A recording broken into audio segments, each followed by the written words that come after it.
اور اس کے ساتھ ساتھ پھر عملی طور پر اللہ کی فرما برداری کی تلقین موجود ہے. ہم میں سے بہت ساری بہنیں، اور خاص طور پہ اس کلاس میں آپ کی آنے کی جو آپ کی ایک نیت ہے، ٹھیک ہے، وہ یہ ہے کہ ہم سب اللہ کے دین کا کام کر سکیں. ٹھیک ہے، ہم سب چاہتے ہیں کہ ہم اللہ کے دین کو آگے پہنچا سکیں، ہم خود بھی سیکھیں، ہم اپنی اولادوں کو بھی سکھائیں، ہم دیگر بہنوں تک بھی پہنچائیں. تو یہ ایک بڑا کام ہے، یہ ایک بڑا کام ہے. جیسے کہ نبی صلی اللہ علیہ وآلہ وسلم کو بھی اللہ سبحانہ وتعالیٰ نے حکم دیا تھا نا، جیسے اس میں سورہ مزمل میں، کہ جب ان سے ایک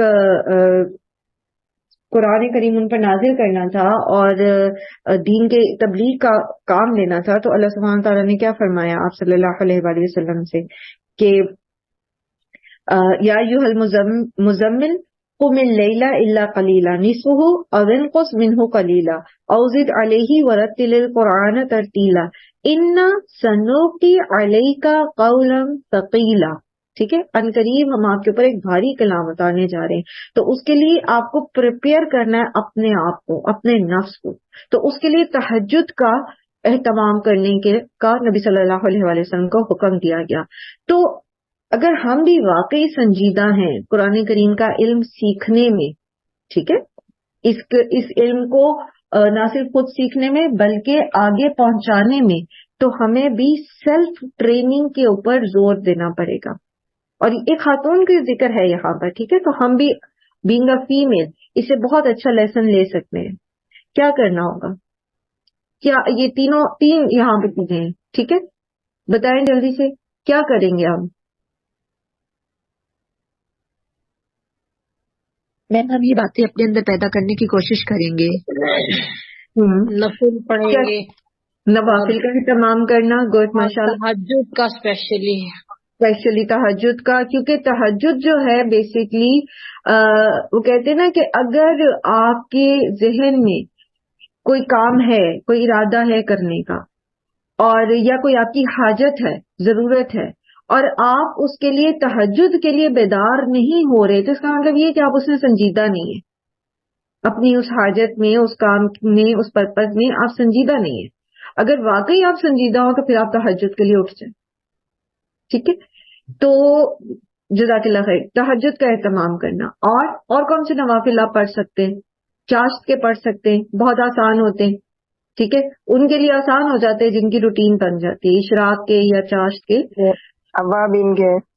ہاں، چاشت اور اوابین جو ہیں یہ ایک ہی نوافل ہیں. ٹھیک ہے، انہی کا نام، کیونکہ نبی صلی اللہ علیہ وآلہ وسلم نے فرمایا کہ چاشت کی نماز کا اہتمام نہیں کرتے مگر یہ کہ اوابین، یعنی بار بار اللہ کی طرف لوٹ کر آنے والے جو ہوتے ہیں وہی چاشت کا اہتمام کرتے ہیں. تو چاشت ہی کی نماز کو بیسیکلی اوابین کی نماز بھی کہا جاتا ہے. تو پھر مغرب کی نماز کے بعد جو کہ پڑھتے ہیں وہ پھر دونوں کے ایک ہی میننگ ہے.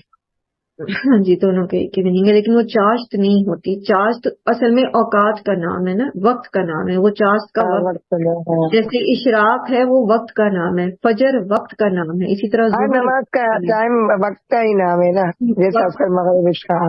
جی صحیح. چلے، اور کیا کریں گے؟ اور کیا کریں گے؟ تحیۃ الوضو بھی پڑھ سکتے نا. بالکل، تحیۃ الوضو بھی پڑھ سکتے ہیں. نوافل کی بات ہو گئی، اور کیا کریں گے؟ اقنوتی لربی کی میں کیا کریں گے جلدی سے، اور فوکس کریں. ہر بات کے اوپر عمل کرنے کی کوشش کریں گے. ہاں، اللہ کے ہر حکم پر عمل کرنے کی کوشش کریں گے. اور ذہن میں کیا ہونا چاہیے کہ مجھے ایک بڑا کام کرنا ہے، مجھے دین کا کام کرنا ہے، مجھے اس میں اپنے آپ کی ٹریننگ کر رہی ہوں. مجھے دیکھنا ہے کہ میں کیسے اس چیز سے بچ سکتی ہوں جو اللہ تعالیٰ نے جس چیز سے روکا ہے، مجھے اس سے اپنے آپ کو بچانا ہے. میں کیسے بچا سکتی ہوں. جیسے ٹریننگ ہوتی ہے نا، اس کے کریکولم ہوتا ہے، سلیبس ہوتا ہے، پھر اس کے اندر آپ دیکھتے ہیں کہ بعض اوقات سختی کرنی پڑتی ہے، بعض اوقات نرمی کرنی پڑتی. تو سیلف ٹریننگ آپ نے کرنی ہے خود اپنے آپ کو. اور پیچھے ہم نے جیسے بھی ایڈکشن کی ورکشاپ میں بھی سیکھا تھا کہ کچھ بھی اپنے آپ کو کسی بھی چیز کے اوپر ٹرین کرنے کے لیے نا استقامت بہت ضروری ہوتی ہے. یہ نہیں کہ ایک دن تو جناب تہجد بھی پڑھ لی، چاشت بھی پڑھ لی، پھر مغرب کے بعد بھی نوافل پڑھ لیے اور قرآن کا بھی جو ہے وہ ناظرہ بھی پڑھ لیا، یہ بھی کر لیا، وہ بھی کر لیا، اور اگلے دن جو ہے وہ نیند کی اتنی کمی تھی کہ پڑے سوتے رہے اور فجر بھی گئی. تو اس طرح سے نہیں، پراپر پلان کر کے چلے. صحابہ کرام جو تھے وہ تہجد میں بیداری کے لیے کیلولا سے مدد لیا کرتے تھے. کیلولا ہوتا ہے دوپہر کے کھانے کے بعد 10-15 منٹ کا ریسٹ، 10-15 منٹ کا ریسٹ، 2 گھنٹے نہیں کہ کھایا پیٹ بھر کے اور سو گئے اور پھر وہ اثر بھی مغرب کے قریب جا کے پڑی. یہ ناپسندیدہ ہے اتنا سونا دوپہر کو. تھوڑا سا سونا جس سے آپ فریش ہو جاتے ہیں. ٹھیک ہے، سنت کا اجر بھی ملے گا آپ کو، اور تہجد کی بیداری کے لیے آپ کی نیند کی کمی بھی جو ہے وہ پوری ہو جائے گی انشاءاللہ. بعض لوگ ہوتے ہیں جن کو کیلولا کا ٹائم نہیں ملتا، تو وہ دیکھیں گے کس طرح سے وہ اس کو کمپنسیٹ کر سکتے ہیں، اور اللہ سے دعا کریں کہ اللہ تعالیٰ اس میں آسانی پیدا کرے. تو اپنے لیے باقاعدہ پراپر پلان بنائیں. جیسے آپ کسی بھی آفس کا یا اسکول کا کالج کا شیڈیول ہوتا ہے، کسی بھی جگہ کا ایک خاص شیڈیول ہوتا ہے، اس طرح کا شیڈیول بنا کے چلیں انشاءاللہ. یہ سوچتے ہوئے کہ مجھے اپنی ٹریننگ کرنی ہے، میں نے ایک بڑا کام لینا ہے اپنے آپ سے، اللہ تعالیٰ مجھ سے وہ کام لے لیں انشاءاللہ. لیکن اس میں یاد رکھیں کبھی بھی اپنے اوپر بہت زیادہ برڈن نہ ڈالیں، کیونکہ دل چاہتا ہے جب ہم قرآن پڑھ رہے ہوتے ہیں نا، ہمارا دل چاہتا ہے ہم یہ بھی کر لیں، ہم وہ بھی کر لیں، ہم وہ بھی کر لیں، وہ بھی کر لیں. لیکن جیسے اللہ کے رسول صلی اللہ علیہ وآلہ وسلم نے فرمایا نا کہ اللہ اجر دینے سے نہیں تھکتا، تم لوگ تھک جاؤ گے. تو وہ کرنا چاہیے انسان کو جو مسنون ہے، نمبر 1 لازمن مسنون، اور پھر یہ کہ اتنا جتنا وہ اس کو جاری رکھ سکے، کیونکہ اللہ تعالیٰ کے نزدیک وہی عمل جو ہے وہ مقبول ہے، پسندیدہ ہے، جو اگرچہ تھوڑا ہو لیکن وہ مسلسل ہو. ٹھیک ہے، تو اس طرح کی آپ اپنے اپنے حساب سے پلاننگ بنا لیں. اگر کوئی شیئر کرنا چاہے گا تو انشاءاللہ ہم ان کی وہ شیئرنگ بھی لیں گے. ذالک من انباء الغیب نوحیہ الیک، نبی صلی اللہ علیہ وآلہ وسلم سے فرمایا جا رہا ہے کہ یہ غیب کی خبریں ہیں جو ہم آپ صلی اللہ علیہ وآلہ وسلم کی طرف وحی کر رہے ہیں. وما کنت لدیہم، اور آپ نہیں تھے ان کے پاس، اذ یلقون اقلامہم، جب وہ ڈال رہے تھے قلمیں اپنی، ایہم، کون ان میں سے، یکفل مریم، کفالت کرے گا مریم علیہ السلام کی. وما کنت لدیہم اذ یختصمون، اور نہیں تھے آپ ان کے پاس جب وہ آپس میں جھگڑا کر رہے تھے. نبی صلی اللہ علیہ وآلہ وسلم کی زبان سے ان واقعات کا اظہار آپ صلی اللہ علیہ وآلہ وسلم کی نبوت پر ایک ثبوت ہے، کیونکہ نبی صلی اللہ علیہ وآلہ وسلم پڑھے لکھے نہیں تھے، امی تھے، اور آپ صلی اللہ علیہ وآلہ وسلم نے کہیں سے بھی دین کی یا پچھلے مذاہب کی، ادیان کی کوئی تعلیم نہیں سیکھی ہوئی تھی، کچھ بھی پڑھنا لکھنا نہیں سیکھا ہوا تھا. تو ان کی زبان سے یہ پچھلی قوموں کے واقعات، اور وہ بھی اتنی تفصیل سے کہ ان کی والدہ کی دعا کے جو کلمات ہیں وہ بھی بتائے، تو یہ اصل میں آپ صلی اللہ علیہ وسلم کی نبوت پر ثبوت ہے کہ آپ صلی اللہ علیہ وسلم وہاں موجود تو نہیں تھے جب وہ قرآن اندازی کر رہے تھے. جو کہا جا رہا ہے نا اپنی کلمیں انہوں نے ڈالی، تو بیسیکلی یہ قرآن اندازی تھی. اصل میں ہوا یہ کہ جب مریم علیہ السلام کی جو اس طرح کی آپ دیکھ ان کی جو تھیں کرامات کہہ لیجیے، جیسے کھانے کا موجود ہونا ان کے پاس، تو یہ جو ان کا رتبہ تھا، اس پر جو عنایات نبی حضرت مریم پر ہو رہی تھی، تو ہیکل کے جو خدام تھے، ظاہر وہ لوگ جانتے تھے، وہ پتہ چل جاتا ہے کہ اس طرح کی واقعات جو ہیں وہ ہو رہے.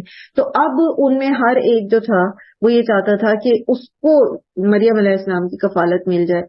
تو اس پر پھر انہوں نے قرآن اندازی کی، اور قرآن اندازی میں قلم آقبت ہالو ہوتے ہیں، وہ ایسے وہ سرکنڈے سے بنائی جاتی ہوتی تھی کلمیں، تو وہ ڈالی کہ جس کی قلم جو ہے وہ آج ٹھہر جائے گی پانی میں. قرآن اندازی کا ایک طریقہ تھا ان میں، اس کو وہ مریم علیہ السلام کی کفالت کرے گا. تو سب کی قلمیں جو تھیں وہ پانی میں بہہ گئی اور حضرت زکریا کی ٹھہر گئی. تو پھر حضرت زکریا جو ہیں ان کو چن لیا گیا ان کی کفالت کے لیے. تو نبی صلی اللہ علیہ وآلہ وسلم کی نبوت کے اوپر یہاں پر جو ہے وہ اس کی دلیل دی گئی ہے، کتنی تفصیل سے جو بتایا جا رہا ہے. تو آپ تو وہاں موجود نہیں تھے، تو یہ غیب کے جو علم آپ کو دیا جا رہا ہے وہی کے ذریعے سے ثابت ہوتا ہے کہ آپ صلی اللہ علیہ وآلہ وسلم جو ہیں وہ اللہ کی طرف سے رسول ہیں، نبی ہیں. اب ایک دوسرا مکالمہ یہاں پر حضرت مریم کے ساتھ فرشتوں کا ذکر کیا گیا ہے، اور وہ کیا ہے؟ اذ قالت الملائکۃ یا مریم، جب کہا فرشتوں نے اے مریم، ان اللہ یبشرکی بکلمۃ منہ، کہ بے شک اللہ تعالی بشارت دیتے ہیں تمہیں، خوشخبری دیتے ہیں تمہیں اپنی طرف سے ایک کلمے کی، اسمہ المسیح عیسی ابن مریم، ان کا نام ہوگا مسیح عیسیٰ ابن مریم، وجیہن بہت مرتبے والا، فی الدنیا والآخرہ دنیا میں اور آخرت میں، ومن المقربین اور مقرب بندوں میں سے ہوگا۔ اور حضرت عیسیٰ جو ہیں ان کے لیے کلمت اللہ جو ہے یہ اور بھی جگہوں پر بیان ہوا ہے، جیسے سورہ نساء میں آتا ہے وَكَلِمَتُهُ أَلْقَاهَا إِلَى مریم، اور اس کا کلمہ جو ڈالا گیا مریم کی طرف، ٹھیک ہے۔ اور پھر سورہ مریم میں بھی اس کا ذکر آتا ہے، اور پھر یہ کہ حضرت عیسیٰ کی پیدائش کا یہاں دوبارہ ذکر ہے، اور یہ جو آیات ہیں وفد نجران جو ہے عیسائیوں کا، وہ نبی صلی اللہ علیہ وآلہ وسلم کے پاس آیا تھا، تو ان میں ان کے جو عقائد تھے ان کا ابطال کیا جا رہا ہے، اس میں ان کے بارے میں بتایا جا رہا ہے، ٹھیک ہے، کہ جو وہ سمجھتے ہیں عیسیٰ علیہ السلام کے بارے میں کہ وہ نعوذ باللہ اللہ کے بیٹے ہیں، تو وہ بتایا جا رہا ہے کہ خاص طور پہ دیکھیں یہاں پر عیسی ابن مریمہ کہا گیا ہے، کہ ان کا نام اللہ تعالیٰ نے عیسیٰ ابن مریم رکھا ہے، ٹھیک ہے۔ اپنے ساتھ جو ہے وہ اس کو اللہ تعالیٰ نے اب اللہ کا بیٹا نہیں ہے، بلکہ وہ کس کے بیٹے ہیں؟ مریم علیہ السلام کے، اور یہ کہ وہ اللہ کی طرف سے ایک کلمہ ہے۔ اور آگے بھی جیسے یہاں پر ذکر آ رہا ہے نا کہ وہ کہیں گی کہ کیسے ہو سکتا ہے یہ، یعنی وہ ایک باپ کے بغیر اولاد کیسے ہو سکتی ہے، تو اس کی لاجک کیا ہے؟ جیسے عیسائی اگر اس کی کوئی لاجک دیتے ہیں تو بیسکلی کیا ہے، فَإِنَّمَا يَقُولُ لَهُ كُن فَيَكُونُ، اور بے شک وہ کہتا ہے کہ ہو جا تو ہو جاتا ہے۔ جب اللہ تعالیٰ کسی کام کا ارادہ کرتے، اذا قضى امرا فإنما يقول له كن فيكون، ٹھیک ہے۔ ایک اور جب جیسے سورہ یاسین میں بھی آتا ہے کہ انما امرہ اذا اراد شیئا فیقول له کن فیکون، کہ جب وہ اپنے کسی امر کا ارادہ کرتے ہیں، اللہ تعالیٰ کچھ کرنا چاہتے ہیں تو صرف انہوں نے کن کہنا ہے اور وہ ہو جاتا ہے۔ اور یہاں پر حضرت عیسیٰ کی پھر جیسے حضرت یحییٰ کی صفات جو ہیں وہ بیان کی گئی، تو حضرت عیسیٰ کی بھی صفات اللہ سبحانہ وتعالیٰ نے یہاں بیان کی، اور وہ کیا ہے؟ وجیہن، ٹھیک ہے، وجیح یعنی بہت زیادہ روب اور وقار کے ساتھ دنیا میں بہت بڑا مرتبہ حاصل کرنے والے، وجیح کہتے ہیں بیسکلی روب اور وقار کی وجہ سے اگر کسی کو تانا نہ دیا جا سکے، ایسے شخص کو وجیح کہتے ہیں، ٹھیک ہے، یعنی اس کا رتبہ اتنا بڑا ہوتا ہے، اس کا روب اور اس کا وقار اتنا زیادہ ہوتا ہے کہ کوئی اس کو تانا نہیں دے سکتا، پھر دنیا والآخرہ، دنیا میں بھی اور آخرت میں بھی۔ اور پھر یہ کہ وَمِنَ الْمُقَرَّبِينَ، وہ اللہ کے مقرب بندوں میں سے ہوں گے، یعنی اللہ کے قرب والے ہوں گے۔ تو عیسائی جیسے کہتے تھے کہ نعوذ باللہ عیسیٰ جو ہیں وہ اللہ کے بیٹے ہیں، تو اللہ کے مقرب ہیں، تو یہاں کیا کہا جا رہا ہے؟ وَمِنَ الْمُقَرَّبِينَ، جمع کا صیغہ آ رہا ہے، یعنی اور بھی مقرب ہیں، صرف عیسیٰ نہیں ہے بلکہ اور بھی جو ہیں وہ اللہ کے مقرب بندے ہیں۔ پھر یہاں پر مسیح کہا گیا ہے ان کو، اسمہ المسیح، ٹھیک ہے، تو مسیح کا روٹ جو ہے وہ میم سین ہا ہے، یہ لقب ہے عیسیٰ علیہ السلام کا، ٹھیک ہے۔ اور کیونکہ حضرت عیسیٰ جو تھے مسح سے یہ نکلا ہے، ٹھیک ہے، مسح کا مطلب کیا ہوتا ہے؟ ہاتھ پھیرنا، آپ بھی کرتے ہیں نا، سر کا مسح کرتے ہیں، ٹھیک ہے، جرابوں کا مسح کرتے ہیں، تو مسح کا مطلب ہوتا ہے ہاتھ پھیرنا۔ تو عیسیٰ علیہ السلام مریض پر جب ہاتھ پھیرتے تھے تو وہ تندرست ہو جاتا تھا۔ اسی طرح مسیح کا لفظ جو ہے وہ سیاحت سے نکلا ہے، ٹھیک ہے۔ تو عیسیٰ علیہ السلام چونکہ مختلف جگہوں پر جا جا کر تبلیغ کرتے تھے، اس لیے بھی ان کو مسیح کہا گیا ہے۔ مسیح جو ہے اس کا ایک اور مطلب بھی جو ہے کہتے ہیں کہ عبرانی کا لفظ جو ہے یہ مسیح، عربی کا جو مسیح ہے یہ عبرانی کے لفظ مشیحہ سے نکلا ہے، ٹھیک ہے، اور اس میں